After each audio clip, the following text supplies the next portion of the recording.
एक गांव में एक गरीब किसान रहता था। उसका नाम राम था।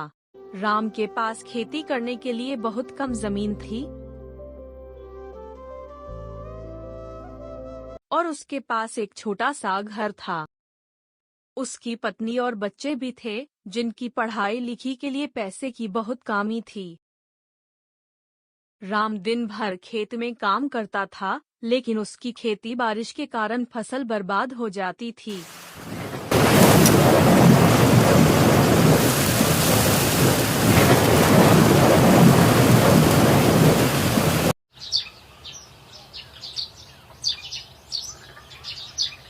जब खेत बर्बाद हो जाती तो राम और उसकी फैमिली के पास कुछ खाने के लिए भी बचा नहीं रहता था।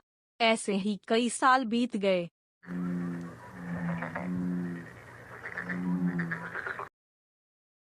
एक दिन राम नदी किनारे बैठकर सोच रहा था कि मेरी किस्मत कितना खराब है, अपने परिवार के लिए कुछ अच्छा नहीं कर पा रहा हूँ। तभी एक कार आकर राम के पास रुकती है। एक एनजीओ का कार्यकर्ता गांव में आया और राम से उसके जीवन के बारे में पूछा। राम ने उसे अपनी समस्याओं के बारे में बताया और कहा कि उसके पास कुछ भी नहीं बचा है।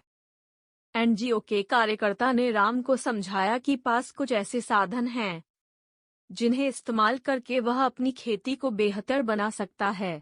एनजीओ ने राम को बेहतर बीज और सही से लगाने का तरीका भी बताया। राम घर आकर अपनी पत्नी को एनजीओ के बारे में सब बात बोलता है। उसकी पत्नी बोलती है, एक बार उनके बताए गए रास्ते में चले, शायद सब अच्छा होगा। राम ने एनजीओ के सुझावों पर अमल किया और अपनी अपनी खेती में बेहतर बीज और खाद इस्तेमाल किया। इससे उसकी फसल अच्छी लगी और राम को अच्छा मुनाफा हुआ। राम को कामयाबी मिली और उसकी समस्या का हल भी मिला। आज राम का जीवन बहुत ही खुशहाल है और उसकी खेती भी अच्छी होती है। उसके परिवार के पास खाने के लिए पैसे भी हैं और उनके बच्चों की पढ़ाई भी सही से हो रही है।